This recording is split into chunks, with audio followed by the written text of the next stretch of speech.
I'm going to begin this video about pronouns and misgendering, acknowledging the fact that having a full comprehensive discussion about pronouns and misgendering takes longer than 2.5 minutes, one person and a camera, but we're gonna do our best.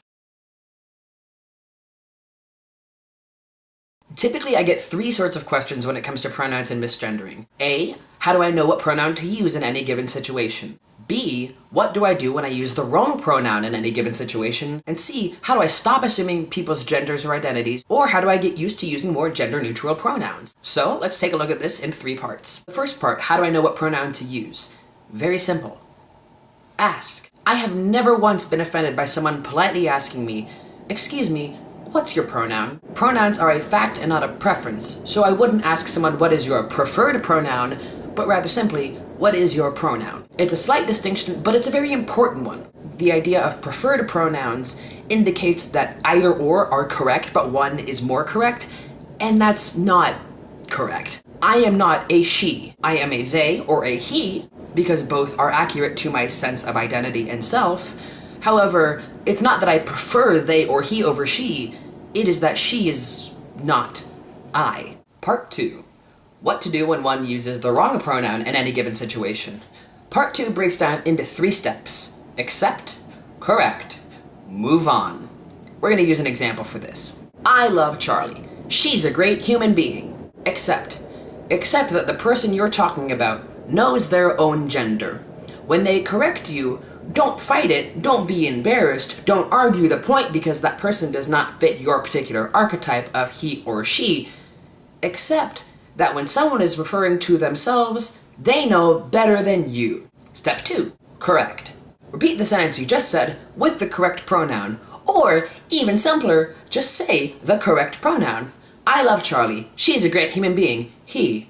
Sorry. He's a great human being. Step 3, and in my opinion the most important, move on. I don't know how many times I have been misgendered by someone, and the situation has so quickly turned into me comforting them for misgendering me. Part 2. In summation. Accept, correct, move on. I love Charlie. She's a great human being. I am a he. Sorry. I love Charlie. He's a great human being.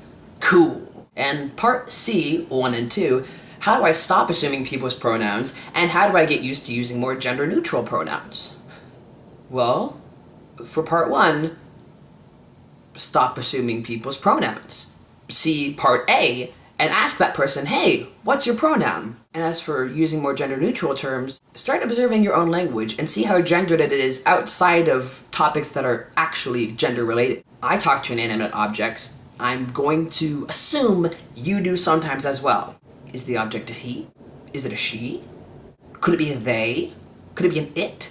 Personally, I also like to go back to AP rules from English and use one or an individual. The English language can be very gendered, and our use of the English language certainly is.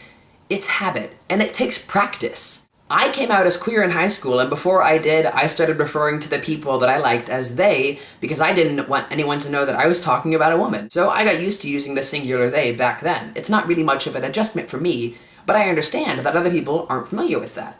One last recap of everything. A, how do I know what pronoun to use in any given situation? You ask, very politely and respectfully, acknowledging that the person that you're talking to is another human being. B, how do I react when I accidentally use the wrong pronoun in any given situation? Accept, correct, move on. And C, how do I stop assuming people's pronouns and get used to using gender-neutral pronouns? See part A and ask, and observe one's own use of language in non-gendered situations. If you have any questions about my answers, or perhaps more questions that I didn't answer in this video, please let me know. I need a sign off, don't I?